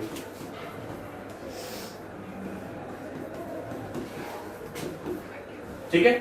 बॉइलिंग पॉइंट जो है सबसे पहला फैक्टर कि बॉइलिंग पॉइंट मोलर मास के डायरेक्टली प्रोपोर्शनल होता है। क्या? जैसे जैसे मोलर मास बढ़ता है बॉइलिंग पॉइंट बढ़ता हुआ चलेगा। सही है? दूसरी बात कि बॉइलिंग पॉइंट जो है वो ब्रांचिंग के इनवर्सली प्रोपोर्शनल होता है। जैसे जैसे शाखन बढ़ेगा बॉइलिंग पॉइंट कम होता है। देखो कारण है इसका कि भाई हमारे पास में अगर कोई गोलाकार चीज है स्फेरिकल शेप में तो इसका ये जो सरफेस एरिया है वो बहुत कम है। पर मॉलिक्यूल्स के बीच में किस प्रकार का अट्रैक्शन फोर्स लगना है? वंडरवॉल फोर्स ऑफ अट्रैक्शन लगना है। क्योंकि देखो एल्केन आपस में नॉन पोलर नेचर के, तो फोर्स ऑफ अट्रैक्शन कौन सा है? Van der Waals force of attraction. सही है ना? तो weak van der Waals force of attraction हो गया और सरफेस एरिया जैसे जैसे कम होता जाएगा ये अट्रैक्टिव फोर्सेस क्या होते जाएंगे? कम। और अगर मान लो एल्केन शाखित नहीं है, लीनियर है, तो इनके बीच में फोर्स ऑफ अट्रैक्शन जो है वो क्या है, ज्यादा है ना यहाँ पे ये। तो ज्यादा आकर्षित इस कंडीशन में होते जाएंगे।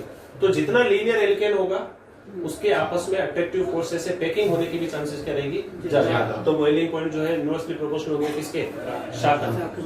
तो पहले तो आप मोलर मास देख लो, और अगर मान लो आइसोमेरिक एल्केन आती है समावयवी मोलर मास सेम है तो फिर आप देख लो शाखन।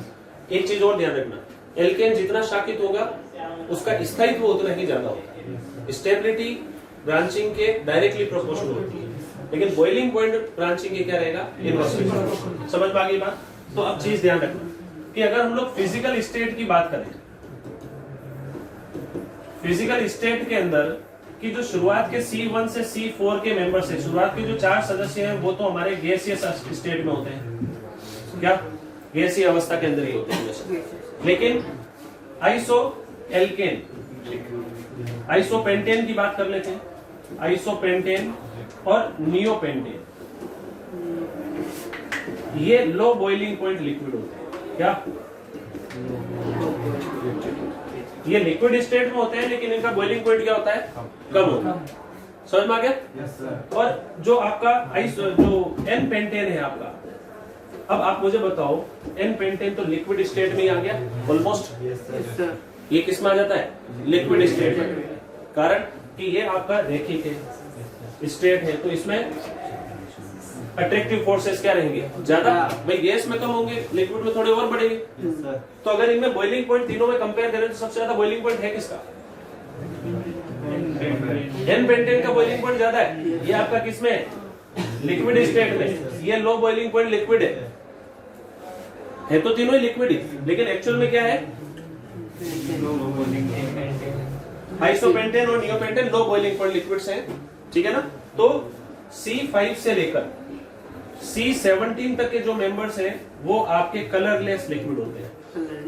क्या, कलरलेस लिक्विड होते हैं, जिसमें पेट्रोल भी आ जाता है, डीजल भी आ जाता है, केरोसिन भी आता है। C6 to C9 के जो मिक्सचर्स हैं वो तो है पेट्रोल, C16 आपका क्या है, डीजल, ठीक। और C17 से ऊपर वाले जो मेंबर्स हैं, ग्रेटर देन C17 जैसे C18 और सो ऑनवर्ड्स, ये आपके वैक्सी सॉलिड्स हैं। क्या, ये मोम जैसे ठोस यौगिक होते हैं, पैराफिन वैक्स जो है वो यही है, ठीक है ना। तो अब मुझे बताओ कि बॉइलिंग पॉइंट ब्रांचिंग के क्या हो गया, इनवर्सली प्रोपोर्शनल। तो मान लो हमारे पास में ये ग्राफ है और एक ये ग्राफ है, इनमें कंपैरिजन करना है। यहाँ तो मोलर मास है और यहाँ बॉइलिंग पॉइंट है। बताओ आइसो एल्केन और एन एल्केन्स को कंपेयर करना है, कौन से, एक तो एन एल्केन है आपके पास, एन एल्केन और आइसो एल्केन में बॉइलिंग पॉइंट किसका ज्यादा होगा, एन एल्केन का बॉइलिंग पॉइंट ज्यादा होगा। क्यों, तो इन दोनों से ग्राफ एन एल्केन का कौन सा है, तो ये ग्राफ है आपका एन एल्केन का और ये है आपका किसका, आइसो एल्केन। इतनी बात समझ में आती है, बॉइलिंग पॉइंट क्लियर हो गया। नेक्स्ट फैक्टर हमारा है, हम लोग पोलैरिटी की बात कर लेते हैं। पोलैरिटी की बात करें तो एल्केन का जो डाइपोल मोमेंट है वो 0 होता है, तो एल्केन आपके होते हैं नॉन पोलर नेचर के। तो ये नॉन पोलर सॉल्वेंट्स है कि बेंजीन, CCl4, कार्बन डाइसल्फाइड, इन तरह के नॉन पोलर सॉल्वेंट्स में ये डिसॉल्व हो जाती है। वाटर में एल्केन आपकी डिसॉल्व नहीं होगी। इतनी बात समझ में आ गई, ये आपकी सेकेंड फैक्टर हो गया। थर्ड फैक्टर हमारे पास में सॉल्युबिलिटी की बात कर लेते हैं। तो सॉल्युबिलिटी जो है ये किस में डिसॉल्व होंगे, नॉन पोलर सॉल्वेंट में डिसॉल्व होंगे। सबसे बेस्ट सॉल्युबिलिटी इनकी किस में रहेगी, non polar solvent. Fourth factor हमारे पास में है मेल्टिंग पॉइंट, जो इंपॉर्टेंट फैक्टर है। मेल्टिंग पॉइंट की अगर हम लोग पर्टिकुलर बात करें, गलनांक की, तो मेल्टिंग पॉइंट सबसे पहली चीज तो डायरेक्टली प्रोपोर्शनल है मोलर मास के। जैसे जैसे मोलर मास बढ़ता है मेल्टिंग पॉइंट बढ़ता हुआ चलता है, ठीक। पर अगर मान लो आइसोमेरिक एल्केन्स आ गए, मोलर मास सेम है, तो उस कंडीशन में ब्रांचिंग के डायरेक्टली प्रोपोर्शनल हो जाएगा। या हम लोग बोल सकते हैं कि मेल्टिंग पॉइंट जो है वो डायरेक्टली प्रोपोर्शनल है स्टेबिलिटी। बोलो, जिसकी स्टेबिलिटी ज्यादा है उसको गलाना मुश्किल काम है, क्योंकि वो ज्यादा स्टेबल है, आसानी से नहीं पिघलेगा। तो melting point is directly proportional to stability which is directly proportional to क्या, ब्रांचिंग। तो एल्केन में जितना शाकन होता है उनकी जो स्टेबिलिटी है वो बढ़ती हुई चलती और उसका मेल्टिंग पॉइंट भी क्या होता जाएगा, बढ़ता हुआ जाएगा। और हम लोग क्या कह सकते हैं कि क्लोज्ड पैकिंग। बोलो, क्लोज्ड पैकिंग का क्या मतलब है कि इनकी संकुलन क्षमता कितनी है? क्या संकुलन क्षमता मतलब मॉलिक्यूल कितने आसानी से आराम से पैक हो रहे हैं पास पास। जैसे संकुलन का मतलब है कि ये मॉलिक्यूल जैसे क्लोजली पैक हुए इस तरीके से, इसको क्या बोल रहे हैं हम लोग, क्लोज पैकिंग बोल रहे हैं। तो जितनी चीज सिमेट्रिकल होगी उसकी पैकिंग जो है वो उतनी ही ज्यादा हो जाएगी, और पैकिंग ज्यादा होगी तो स्टेबिलिटी ज्यादा, और स्टेबिलिटी ज्यादा तो मेल्टिंग पॉइंट भी ज्यादा। सही है। अब ध्यान से समझो कि भाई 17 से 18, 18 से 19, 19 से 20 हम लोग चल रहे हैं। मान लो एक C18 है, एक C19 है, एक C20 है। तो मुझे एक चीज बताओ, इसका मेल्टिंग पॉइंट का जो ग्राफ है वो ऐसा आना चाहिए। मान लो यहाँ C18 है, यहाँ C19 है, यहाँ C20 है, यहाँ C21 है। ये मेल्टिंग पॉइंट है और ये आपका मोलर मास है। जैसे जैसे मोलर मास बढ़ता हुआ चल रहा है मेल्टिंग पॉइंट बढ़ना चाहिए, तो स्ट्रेट लाइन आनी चाहिए थी इसकी। लेकिन ये जो मेल्टिंग पॉइंट का ग्राफ है ये गलत है, ऐसा ग्राफ नहीं है। कारण क्या है इसका? देखो, सिमेट्री की अगर हम लोग बात करें तो इवन एल्केन और एक हमारे पास में है ऑड एल्केन। इवन एल्केन जो है वो इस तरीके के होंगे, ऑड एल्केन जो है वो इस तरीके के होंगे। तो जो पैकिंग है ना वो इवन एल्केन की क्या होती है, ज्यादा। इवन एल्केन जो है वो क्या रहेंगे आपके, ज्यादा सिमेट्रिकल रहेंगे। तो ज्यादा स्टेबल कौन रहते हैं जनरली? Even alkanes. किसके कंपैरिजन में? Odd alkanes. इवन एल्केन्स की जो पैकिंग है वो ज्यादा होती है किसके कंपैरिजन में? ऑड एल्केन्स के कंपैरिजन। ये बात समझ में आती है? तो अब ध्यान से समझना कि भाई हम लोग यहाँ पे मेल्टिंग पॉइंट है और यहाँ पर आपका मोलर मास है। मान लो कि C19 से C20 मेल्टिंग पॉइंट बढ़ा और C20 से C21 भी बढ़ेगा, तो ग्राफ जो है वो ज़िगज़ैग शेप में रहेगा इस टाइप से। इवन वाले ज्यादा बढ़ाएंगे। हाँ, अब देखो ये 20 से उल्टा कर दिया, उल्टा कर दिया। इसको एक काम करो, इसको 18 कर लो, इसको 19 पूरा ही वापिस बना लो। इसका ग्राफ जो है वो इस तरीके से चलता है। यहाँ पर हम लोग 18 मान लेते हैं, यहाँ पर C19, यहाँ C20, C21, C22, C23 इस तरीके से। तो देखो इंक्रीमेंट हर बार हो रहा है आपका। भाई मोलर मास जैसे जैसे बढ़ रहा है मेल्टिंग पॉइंट आपका क्या होता जा रहा है, बढ़ता जा रहा है। यहाँ पर भी बढ़ा, यहाँ पर भी बढ़ा और यहाँ पर भी बढ़ा। क्यों? मान लो यहाँ पर x डिग्री सेल्सियस से बढ़ा, यहाँ पर कितना बढ़ा, y डिग्री सेल्सियस। तो ज्यादा किस में बढ़ रहा है, इवन से ऑड जाते समय या ऑड से इवन जाते समय? ऑड से इवन जाते समय मेल्टिंग पॉइंट में जो इंक्रीमेंट है वो ज्यादा है एज कम्पेयर टू किसके, इवन से ऑड। क्योंकि देखो ये सिमेट्रिकल से अनसिमेट्रिकल जा रहा है। मेल्टिंग पॉइंट तो बढ़ेगा जो कार्बन बढ़ गए इसमें, और यहाँ से 19 से 20 जाते समय क्या हो रहा है, मॉलिक्यूल ज्यादा सिमेट्रिकल हो रहे हैं। तो सिमेट्रिकल होने पर मेल्टिंग पॉइंट में जो वृद्धि है वो भी क्या रहेगी, ज्यादा रहेगी। आगे बात सुनिए, कोई डाउट है इसमें? No sir. तो हमेशा ध्यान रखें, इवन से ऑड जाते समय मेल्टिंग पॉइंट बढ़ेगा, लेकिन उसकी तुलना में ऑड से इवन जाते समय मेल्टिंग पॉइंट और ज्यादा बढ़ेगा। क्लियर हो गई बात? और एक लास्ट फैक्टर जो है वो है हमारा, दैट इज डेंसिटी। डेंसिटी जो है आपका घनत्व क्या होता है बताओ? डेंसिटी बराबर मास अपॉन वॉल्यूम। बोलो। तो बताओ कि मोलर मास बढ़ा, मोलर मास बढ़ेगा तो डेंसिटी बढ़ेगी, और वॉल्यूम बढ़ेगा तो डेंसिटी घटेगी। तो जैसे जैसे मोलर मास बढ़ता है, शुरुआत में तो डेंसिटी जो एल्केन की है वो बढ़ती है, तो एक समय तो ऐसा आना चाहिए ना कि भाई ये इनफाइनाइट तक चली जाती, जैसे जैसे मोलर मास बढ़ता है उस हिसाब से डेंसिटी बहुत ज्यादा हो जानी चाहिए। लेकिन हम लोग जानते हैं कि सभी एल्केन वाटर से लाइट होते हैं। इसका ग्राफ जो है ऐसा आएगा, ना कि स्ट्रेट लाइन आएगा। मतलब क्या हो रहा है, बेसिकली ये वैल्यू जो है वो 0.8 ग्राम पर ml, मतलब एल्केन्स की डेंसिटी जो है मोलर मास बढ़ने के साथ शुरुआत में तो बढ़ी, लेकिन एक समय बाद में जाकर 0.8 पे जाके कांस्टेंट हो जाती है। अब आप मोलर मास कितना भी बढ़ा लो, डेंसिटी नहीं बढ़ती है। इसलिए एल्केन की डेंसिटी हमेशा वाटर से क्या रहेगी, कम, और ये वाटर पे क्या करते हैं, फ्लोट करते हैं। तभी आप देखते हो कि भाई जैसे समुद्र है, समुद्र में जैसे तेल निकलता है, कई बार उसमें आग लग जाती है, तो वो समुद्र में पानी के ऊपर आग लगी होती है, बुझा नहीं सकते उसको डायरेक्ट, पानी से नहीं बुझेगी वो।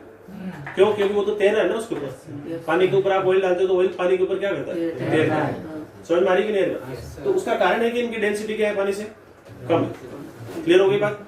तो अब देखो ऐसा क्यों हो रहा है, वैल्यू कांस्टेंट क्यों हो जा रही है? क्योंकि एक निश्चित समय के बाद में जब आप मोलर मास में इंक्रीमेंट करते हो, तो मोलर मास में जितना इंक्रीमेंट हो रहा है, वॉल्यूम में भी उसी रेट से इंक्रीमेंट होता है। दोनों चीजें लगभग आपकी कांस्टेंट रेट से बढ़ती है। तो जब ये दोनों ही चीजें बराबर रेट से बढ़ रही है, तो फिर ये ओवरऑल वैल्यू क्या होगी, इसलिए डेंसिटी जो है वो 0.8 पे जाकर क्या हो जाती है, इससे ज्यादा फिर नहीं बढ़ती है, और एल्केन सारे वाटर पर क्या करते हैं, क्लियर?